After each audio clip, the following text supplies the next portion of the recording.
Design of key value stores. Preface. Content of this lecture. In this lecture, we will discuss the design and insight of key value store, which is also known as NoSQL stores, which is used for storage of the big data system. These key value stores are also provided as the storage system for the big data and also supported as the cloud storage systems. We will also discuss one popular key value store, which is called Apache Cassandra, which is one of the most important and widely used NoSQL storage used for the big data storage and also available at the cloud storage systems. We will also see the different forms of consistency solutions which are provided by Apache Cassandra in this lecture. Let us understand the key value abstraction. Key value for any business, an important item or entity is called a key, and all the attributes related to that becomes the value. For example, in a flip.com company, the item which they deals as the sales is called the key, and all the information about that item becomes the value. For example, how much the quantity of that item, what are the reviews of that item, and so on and so forth. Similarly, for another company is mytrip.com, which deals with the flight reservation.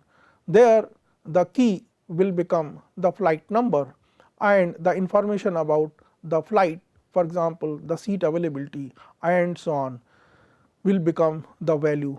So, key value store is defined in this manner. Similarly, in a twitter.com, the tweet ID becomes the key, and the information about the tweet, that is the time, day and the text of the tweet, becomes the value of that system. In bank.coms, in various bank operations, the key becomes the account number, and the information pertaining to that account becomes the value. So, this way the key value abstraction will provide the storage of the data in different businesses and in different companies, which is required to be stored in a large amount. That we are going to see how we are going to handle this key value abstraction through the databases which are available in this domain of technology. So, key value store which we have just discussed can be visualized as the dictionary data structure. For example, to have this abstraction key value abstraction, for example, the operations which require to be supported in the dictionary data structure, such as insert, lookup and delete by key. And this kind of key abstraction can easily be provided by hash table, binary tree and so on, these data structures. So, in the dictionary data structures, what we have seen that in the form of hash table and binary tree can implement these key value abstraction, but the issue there it is that these dictionary data structure can be supported by a single system.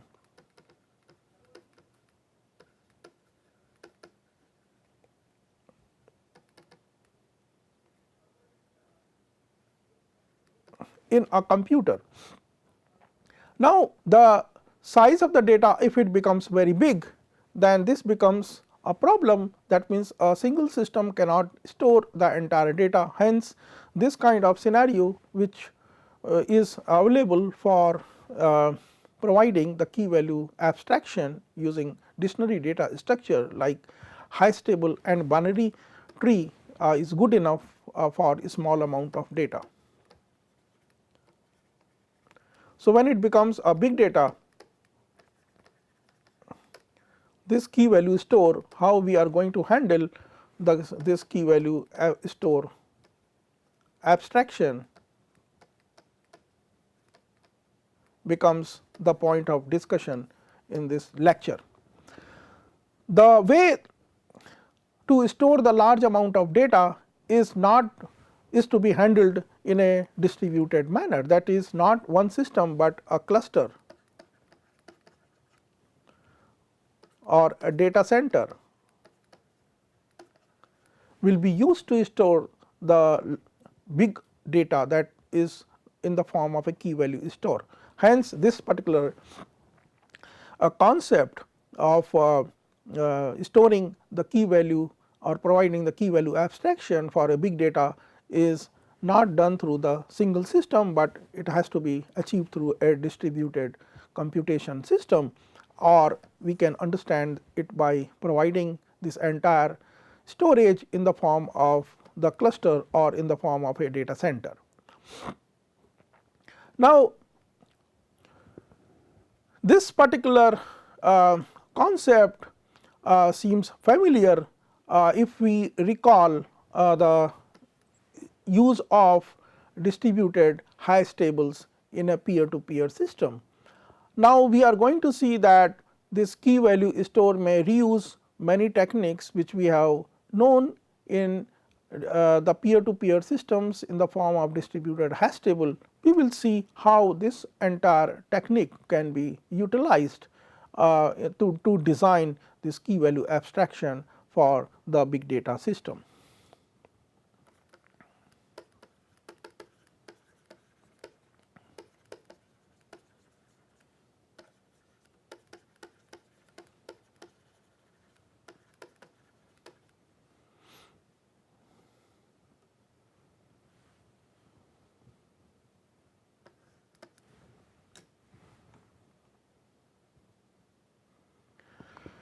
Is it a kind of database? Yes, it is a kind of relational database management system that have been around for ages. The most important among them is MySQL database system, which stores the data in the form of tables, which are the schema based structured tables, wherein the each row, that is the data item in the table, has a primary key and that is unique within that particular table, and these queries are done using a language which is called structured query language or a SQL, which supports the join. Therefore, we see that the database, which are also called relational database management system, has the schema and the data has to be organized according to this schema. Hence, it is called structured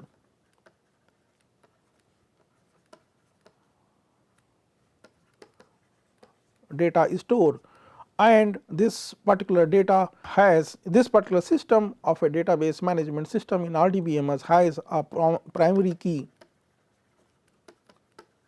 and the concept of a join operates over there, and the queries or the data can be queried with the help of a language which is called SQL. Now, let us see how we are going to use this concept for our key value store for the big data.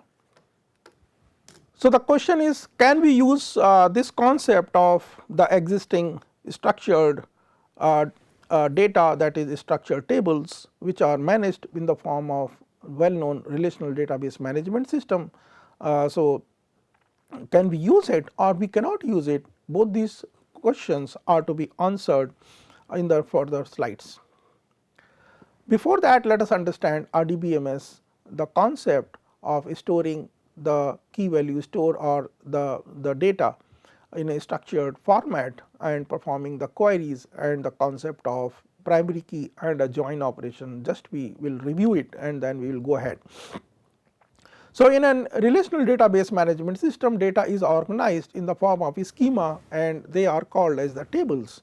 So, here in this picture we have, in this example we have shown the users table and a block table, where in the users table this is the primary key, users ID will become a primary key and all other attributes, name, zip code, block URL and block ID becomes other attributes in the schema. Similarly, the block table has ID as the primary key and all other attributes like URL, last updated and number post are also a part of the schema of the block table. Now, as far as in users table, if we go inside the detail of the attribute block ID, this we call it as foreign key. This block ID is referring to the IDs which are the primary key of a block table, hence this becomes a foreign key.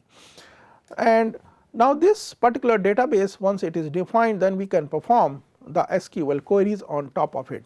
The SQL queries are such that if we want to find out the zip code from the users where the name of the user is the John, if we want to find out that zip code, this particular query will fetch this particular value over here. Similarly, if we want to run another query on this particular database, let us say select URL from this particular table blog where ID becomes 11. So, this particular URL smith.com will become the result of this query. Now, furthermore, if we require to select the user's zip code, so user's zip code and blog number posts together from the users and the blog file together, and wherein the users blog URL is equal to the blog URL on the other table. That means, this particular query can be satisfied when we join two different tables, and that is the users table when we join with the blog table on the key as the users on the key users blog URL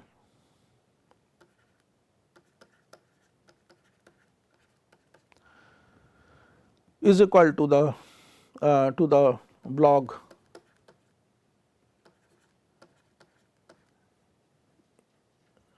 to the URL of the other table. So, this requires the join operation. This particular requires the join operation to perform this particular key. So, the outcome will be the when the users blog URL and the blog and the URL in the blog table, if they are same, for example, the Smith both are same, and let us see the when Smith is the same, then we want to find out the user's zip code. The user zip code is this value and blog's number post 991. So, these values will be given as the output. Similarly, in another case when this John net and they are same, then in that case the number of post is 57 and the zip code is 7567. So, this way we have shown that once the relational database is defined and data is stored in the form of the tables, that is in the structured schema, and every table defines a primary key, then we can perform the different queries, that is SQL based on the primary key or based on the the operation which are called join operation. So, therefore, in RDBMS the primary key and the join operation plays a very important role in the retrieval, storage and retrieval of the data. Now, as far as in today's workload, when we see that whether this kind of RDBMS, that is the structured data, can be further utilized or not. Now, to answer this question, let us understand the today's workload. So, there is a mismatch in today's workload with the existing RDBMS or structured data system in the following manner. First is that the first mismatch is about the data. So, in today's workload the data is characterized by a very large volume and also the data is unstructured, meaning to say that when it becomes unstructured, then it cannot fit in any of the schema which is predefined. And second thing is the data volume is too large, it cannot fit in to several even tables which can be stored on a one computer system. Now, another mismatch in today's workload we can think of in the terms of read and writes, which are in a large number of random read and write operations coming from millions of clients. So, how are we going to handle this large number of queries, that is the read and write operations. Third thing is about today's workload is that which differs from the previous RDBMS systems which were handling the workload, is that these workloads have the write heavy operations. So, most of the time these workloads requires the write operations with compared to the lesser number of read operations, but read and write both together are much larger in the volume compared to the previous RDBMSs. Hence, this is known as the write heavy workloads. Fourth thing is that in this particular workloads we are not going to handle, we are not going to use this foreign key, and this foreign key is rarely used. So, foreign key is rarely used in today's workload. Also, we see that this join operation also is becoming infrequent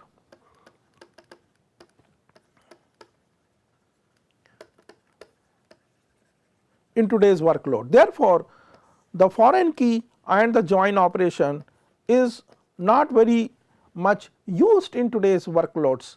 So, therefore, we are going to design or we are going to design a database management system which is going to handle today's workload, which has these following characteristic or the requirements to handle the large volume of unstructured data which cannot be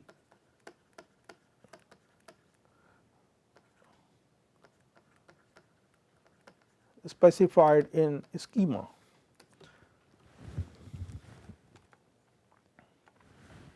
Second thing is that it is the write heavy workloads, write operations are too many in numbers, and finally, the foreign key and join operations are not very required in the today's workload.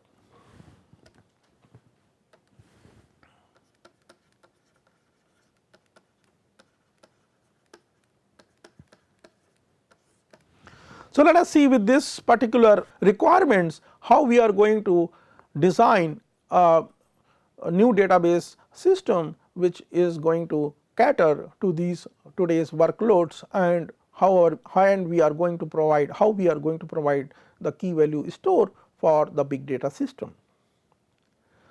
So, therefore, in today's workload what is needed is the speed in which these write heavy workloads are to be catered. So, that means lightning fast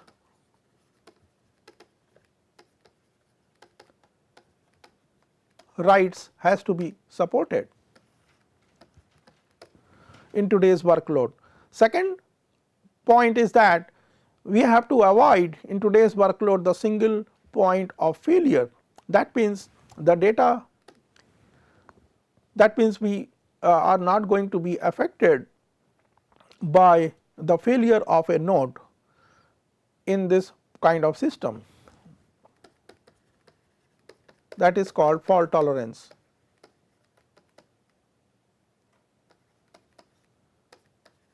And availability. Third important criteria is about low cost of operation and total cost of ownership, and fewer system administrators are required to manage this entire big data system, and also it will be able to handle the incremental scalability, that means to support the scale out. So, let us understand the scalability aspect. Scalability, by scalability we mean that as the data volume grows we keep on adding more system, and therefore, the capacity of that handling of storage of a big data system automatically increases without that is called scalability. Scalability means we can keep on adding more nodes or more computer systems to scale linearly the performance of storage system. This is called as the scalability. This technique of adding the computer without replacing with a new one is called scale out.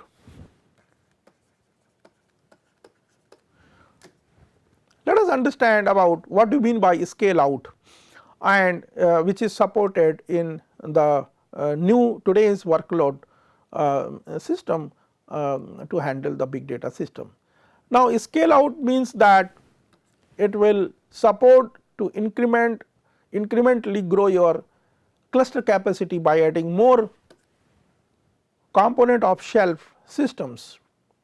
That means this way of achieving the scalability becomes cheaper. Why? Because we are not going to replace with a costlier system, we keep on adding more new number of systems, that is called scaling out. And also over the long duration we have to phase in a new phase a few newer faster machines as you phase out a few older machines.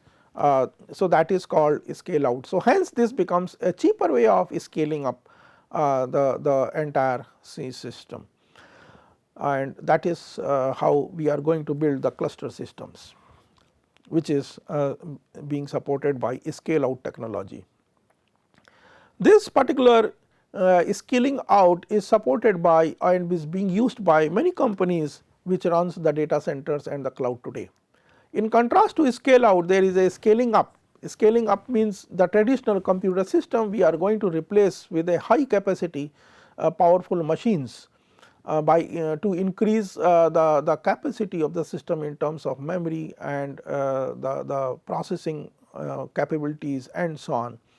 So, this is a very costly affair by providing the scalability, which is called scaling up by replacing with a very powerful machines. That means the old machines need to be replaced with the newer machines. This becomes a costlier affair.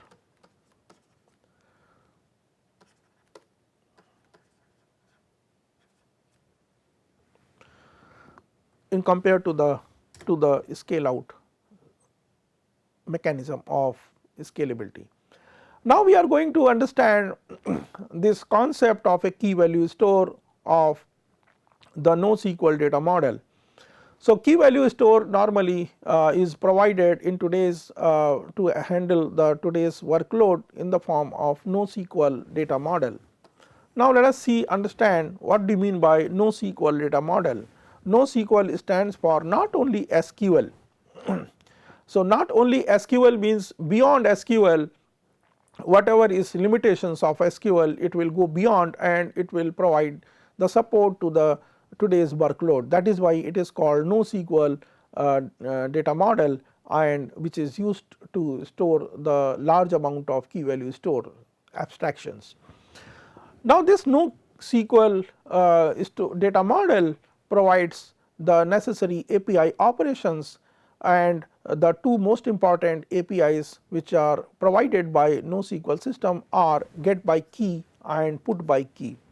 So, put by key value is basically writing the key value pair, and get means we want to read the key value pair. So, given a key we want to read that key value pair. So, these operations are provided as in the different NoSQL database systems which are available as of today. Now, and some extended operations are being provided in the form of, for example, are also provided. For example, the CQL, that is called Cassandra query language, is being provided by the Cassandra database system. Cassandra provides a NoSQL data model, and this is we are going to understand here in this lecture about this particular data model, that is called Cassandra, which supports NoSQL for providing the key value store for big data systems. So, in the NoSQL system, the tables are often called the column families. For example, in Cassandra it is the tables are called column families, and in HBase it is called table, and in MongoDB it is called a collection, like RDBMS tables, and here it is called column families. These particular tables may be unstructured, that means they do not have any fixed schema, and some column may be missing and some rows may also be missing, hence they are not called a structured data.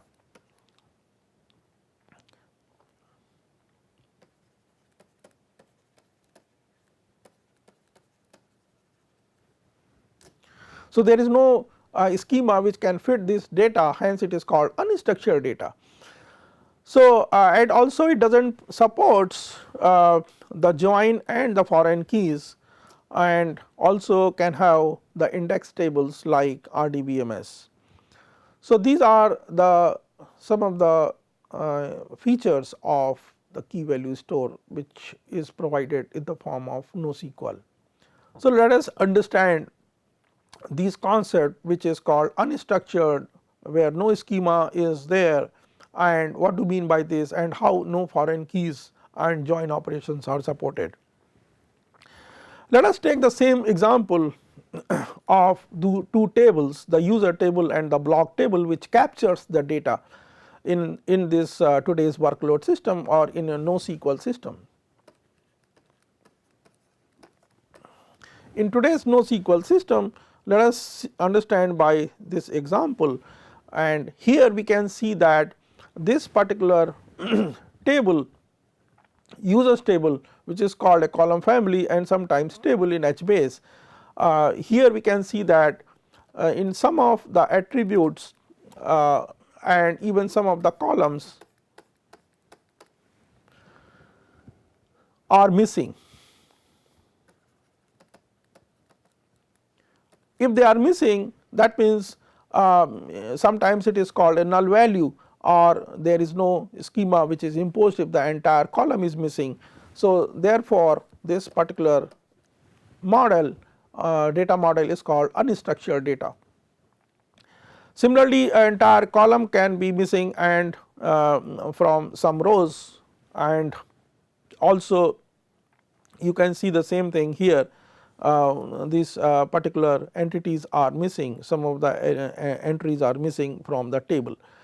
which is not possible to be there in RDBMS, but in the NoSQL this is allowed and this is not a problem.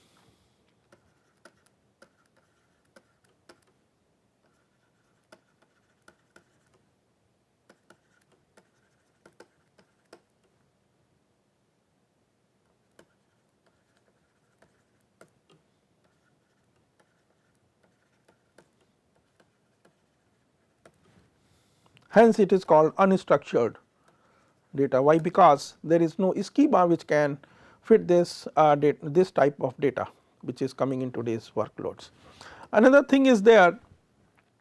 So, primary keys are there, but there is no concept of foreign key. Foreign keys are not required, and also there is no joins which are supported in NoSQL system.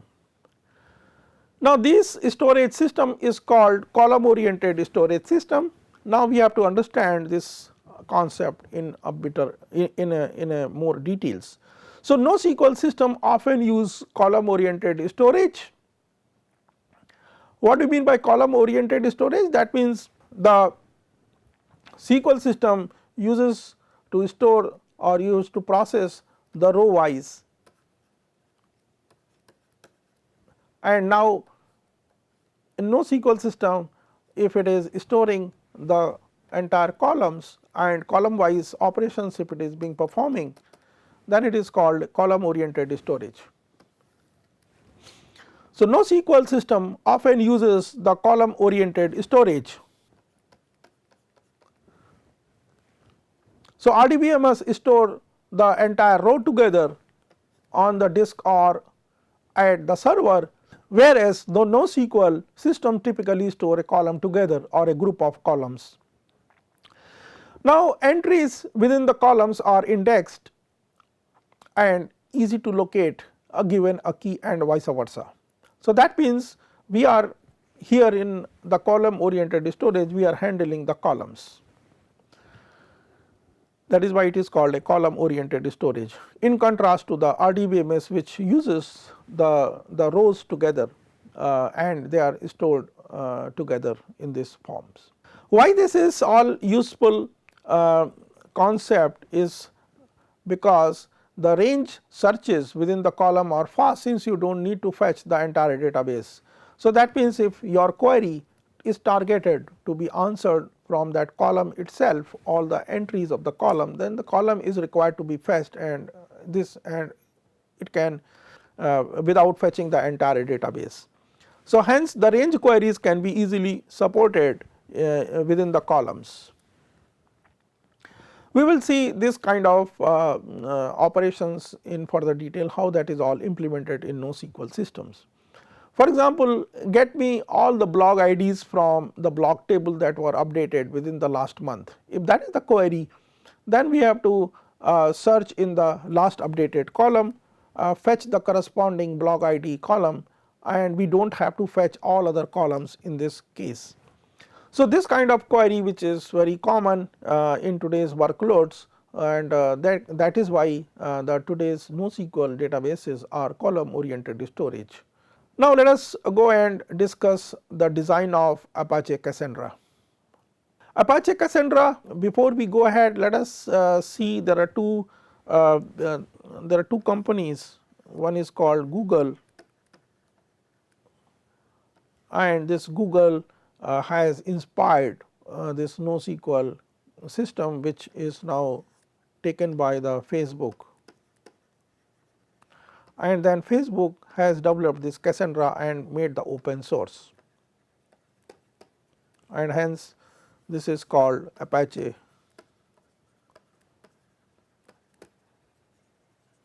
Cassandra. So, we will see the development and we will see why it is so important in today's scenario, and what are the important things about Cassandra we are going to see in the design of Apache Cassandra. So, Apache Cassandra is a distributed database management system, or it is also called as a distributed key value store. Now, this particular database management system, it is intended to run in the data center. or across the data centers. It is not meant for to run on a single node, but it is meant to run on a data center. Originally it was designed at the Facebook, and it was open sourced later by the Apache project. Some of the companies that use Cassandra in their production clusters are blue chip companies like IBM, Adobe, HP, eBay, Ericsson. Newer companies like Twitter also uses the Cassandra for storing their tweets, and non-profit companies like PBS Kids also uses it, and Netflix also uses Cassandra to keep track of the positions in the video while you watch the movies on the Netflix. So, Cassandra is so important that most of the companies in their production cluster, they use this Cassandra for storage system of the large key value store as per their requirements. For example, we have already seen that the Twitter company uses the Twitter ID. This becomes the key, and the value becomes the information about that tweet. This particular key value is stored in by the Twitter in their Cassandra production cluster. We are going to see now the more detailed design of the Cassandra, how it supports the storage of the large volume of key value store, that is how it is going to support the today's workload by providing the abstraction key value to the different companies. Let us see the inside of Cassandra. To see the inside of the Cassandra, we will divide the task which is designed inside the Cassandra. The first thing is the mapping between key to server mapping. So, the Cassandra supports the key value abstraction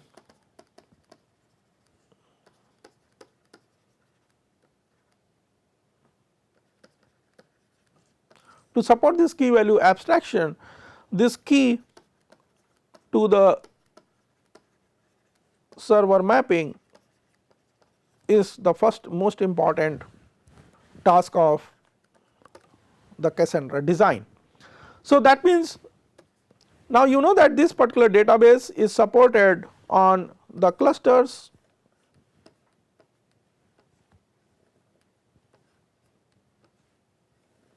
this is called clusters, which has several nodes, and this runs the Cassandra. Now, here for a particular key, which server really stores that key, which server stores this particular key is going to be very important, and how we are going to do this mapping we are going to see. So, how do you decide which server or a set of servers basically stores that key value pair on it. So, to decide this, we are going to see the inside of Cassandra. So, Cassandra uses a ring based distributed hash table for doing this kind of mapping, and key to the server mapping is done by the concept which is called a partitioner. We call it as partitioner. So, let us understand what do you mean by the ring. So, the nodes or the servers within the cluster or in a data center, they are represented in a form of a ring.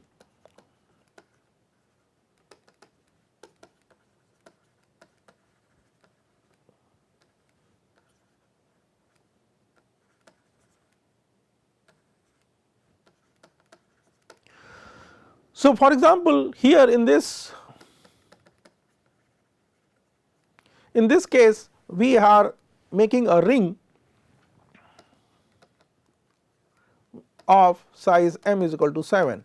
When m is equal to 7, then 2 raised power 7, that is 128 different points will be there on the ring, and on these points we can place different servers. So, there will be so this will be called as a ring of all servers which are there in a data center. So, data center is represented as a form of a ring, and if the number of servers are more than 128, then m value will increase and so on. So, the ring depends upon how many servers are there, and it will be organized in the form of a ring. So, so whenever there is a key required to be stored on these particular servers which are organized in a form of a logical ring, then one of these particular server will become a coordinator to handle this key to the server mapping with the help of a program which is called the partitioner. So, that particular client, with the help of partitioner, it will decide where this key is going to be stored or mapped on which servers. So, it will follow for example, key 13, it will follow the servers following this one K13 lies over here. So, the successor of K13 will store this particular keys. For example, the successor of K13 will become N16, it will store this key, and another copy of this key is stored on N32, and another copy will be stored on N45. So, the copies are called replicas. So, it is not called as a primary replica or a secondary replica, but they are called as a replica. All the copies are same, and that can be served. This is called a partitioner. So, this kind of mapping from key to the server is called a partitioner in these terms, and this uses the concept of the ring based technology which is we have seen in distributed hash table in a peer to peer system. So, once this peer to peer systems, that means all the nodes are same, it is a pure distributed system without having any client server architecture in it. This ring which Cassandra uses, it differs from DST in one form, that it is only using the ring of DST, and it is not using the other concept of distributed hash table such as finger table, it is not using, and routing is not using. So, Cassandra uses the ring without any routing within it.